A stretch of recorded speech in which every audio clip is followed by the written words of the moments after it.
ನಮಸ್ಕಾರಗಳು ಗೆಳೆಯರೇ, ನಮ್ಮ ಯೂಟ್ಯೂಬ್ ಚಾನಲ್ಗೆ ಸ್ವಾಗತ. ನಮ್ಮ ಚಾನಲ್ಗೆ ಮೊದಲಾಗಿದ್ದರೆ ನಮ್ಮ ಚಾನಲನ್ನು ಸಬ್ಸ್ಕ್ರೈಬ್ ಮಾಡಿ, ಬೆಲ್ ಬಟನ್ ಕ್ಲಿಕ್ ಮಾಡಿ. ವಿಡಿಯೋಗೆ ಶುರು ಮಾಡೋಣ.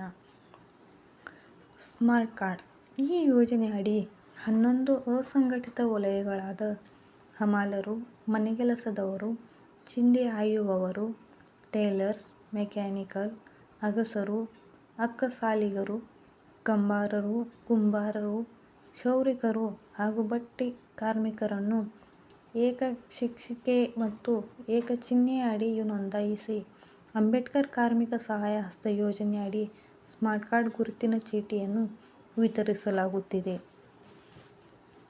ಯೋಜನೆಯ ಹೆಸರು ಅಂಬೇಡ್ಕರ್ ಕಾರ್ಮಿಕ ಸಹಾಯ ಹಸ್ತ ಯೋಜನೆ. ಅಂಬೇಡ್ಕರ್ ಕಾರ್ಮಿಕ ಸಹಾಯ ಹಸ್ತ ಯೋಜನೆ ಈ ಯೋಜನೆಯ ಸೌಲಭ್ಯ ಪಡೆಯಲು ಇರುವ ಅರ್ಹತೆಗಳು. ಅಂಬೇಡ್ಕರ್ ಕಾರ್ಮಿಕರ ಸಹಾಯ ಹಸ್ತ ಯೋಜನೆ ಅಡಿ ಫಲಾನುಭವಿಗಳಾಗಲು ಕಾರ್ಮಿಕರು ಕರ್ನಾಟಕ ರಾಜ್ಯ ನಿವಾಸಿಯಾಗಿರಬೇಕು. ಅರ್ಜಿದಾರರು 18 ರಿಂದ 60 ವರ್ಷದೊಳಗಿರಬೇಕು. ಕರ್ನಾಟಕ ರಾಜ್ಯ ಅಸಂಘಟಿತ ಕಾರ್ಮಿಕರ ಸಾಮಾಜಿಕ ಭದ್ರತಾ ಮಂಡಳಿಯಡಿ ನೋಂದಾಯಿತರಾಗಿ ಸಂಬಂಧಿಸಿದ ವೃತ್ತಿಯಲ್ಲಿ ಸಕ್ರಿಯನಾಗಿರಬೇಕು. ಆದಾಯ ತೆರಿಗೆ ಪಾವತಿದಾರರಾಗಿರಬೇಕು. ಇಎಸ್ಐ ಮತ್ತು ಇಪಿಎಫ್ ಸೌಲಭ್ಯ ಹೊಂದಿರಬಾರದು. ಅಪಘಾತ ಪರಿಹಾರ ಸೌಲಭ್ಯ. ಸಹಾಯ ಹಸ್ತ ಯೋಜನೆ ಅಡಿ ನೋಂದಾಯಿತರಾದ ಕಾರ್ಮಿಕರ ಮರಣ ಪ್ರಕರಣದಲ್ಲಿ ತಲಾ ₹1,00,000 ಮತ್ತು ಅಪಘಾತ ಗಂಭೀರತೆ ಆಧಾರದಲ್ಲಿ ಶೇಕಡಾವಾರು ದುರ್ಬಲತೆ ಆಧಾರದ ಮೇಲೆ ₹1,00,000ವರೆಗೆ. ಆಸ್ಪತ್ರೆ ವೆಚ್ಚ ಮರುಪಾವತಿ ₹50,000. ಸಹಜ ಮರಣ ಪರಿಣಾಮ ಅಂತ್ಯಕ್ರಿಯೆ ಧನ ಸಹಾಯ ವೆಚ್ಚ ₹10,000 ಪರಿಹಾರ ನೀಡಲಾಗುತ್ತದೆ. ಪರಿಹಾರ ಪಡೆಯುವ ಕ್ಲೇಮ್ ವಿಧಾನ.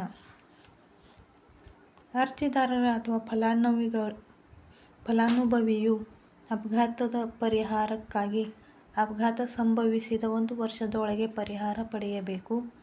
ಸಹಜ ಮರಣ ಪ್ರಕರಣಗಳಲ್ಲಿ ಮರಣ ದಿನಾಂಕದಿಂದ 6 ತಿಂಗಳ ಅವಧಿಯೊಳಗೆ ನಿಗದಿತ ನಮೂನೆಯಲ್ಲಿ ಸೇವಾ ಸಿಂಧು ಮೂಲಕ ಅರ್ಜಿ ಸಲ್ಲಿಸಬೇಕು. ಪರಿಹಾರ ಪಡೆಯಲು ಬೇಕಾಗುವ ಅಗತ್ಯ ದಾಖಲೆಗಳು. ಅರ್ಜಿದಾರನು ತನ್ನ ನೋಂದಾಯಿತ ಗುರುತಿನ ಚೀಟಿ, ನಿಗದಿತ ನಮೂನೆಯಲ್ಲಿ ಉದ್ಯೋಗ ಪ್ರಮಾಣಪತ್ರ,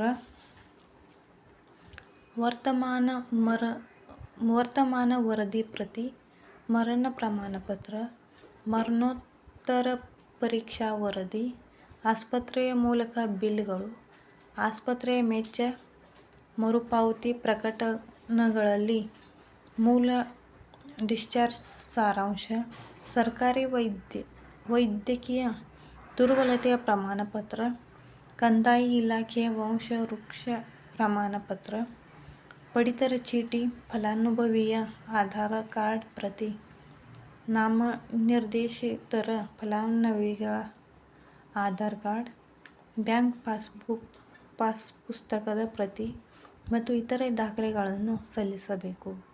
ಸಹಜ ಮರಣ ಪರಿಹಾರ ಪಡೆಯಲು ಸಲ್ಲಿಸಬೇಕಾದ ದಾಖಲೆಗಳು.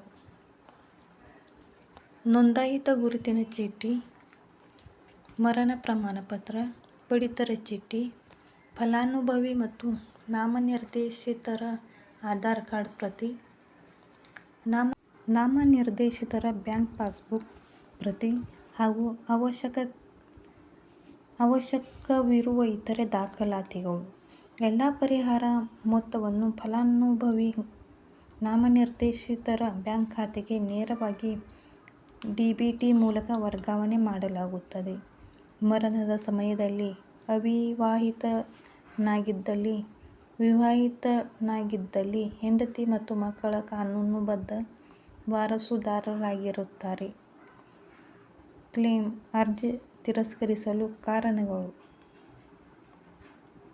ಫಲಾನುಭವಿಯು ಆತ್ಮಹತ್ಯೆ, ಅಪಘಾತದ ವೇಳೆ ಮದ್ಯ ಅಥವಾ ಮಾದಕ ದ್ರವ್ಯ ಸೇವಿಸಿದ್ದಲ್ಲಿ, ಬುದ್ಧಿಭ್ರಮಣೆಯ ಕಾರಣ ಅಪಘಾತ ಸಂಭವಿಸಿದಲ್ಲಿ ಫಲಾನುಭವಿಯು ಅಪರಾಧದ ಉದ್ದೇಶದ ಕಾನೂನು ಉಲ್ಲಂಘನೆಯ ಕಾರಣ ಅಪಘಾತ ಸಂಭವಿಸಿದಲ್ಲಿ ಯುದ್ಧ, ಆಕ್ರಮಣ, ವಿದೇಶಿ ವೈರಿಯ ಕೃತಿ, ದಂಗೆ, ಕ್ರಾಂತಿ, ಮಿಲಿಟರಿ ಅಥವಾ ಅಧಿಕಾರ ಕಿತ್ತುಕೊಳ್ಳುವುದು, ಹಿಡಿತ, ಸೆರೆಹಿಡಿ, ಬಂಧನ ಕಾರಣದಿಂದಾಗಿ ಸಂಭವಿಸಿದ ಅಪಘಾತದ ಆದಂತಹ ಅರ್ಜಿಗಳನ್ನು ತಿರಸ್ಕರಿಸಲಾಗುತ್ತದೆ.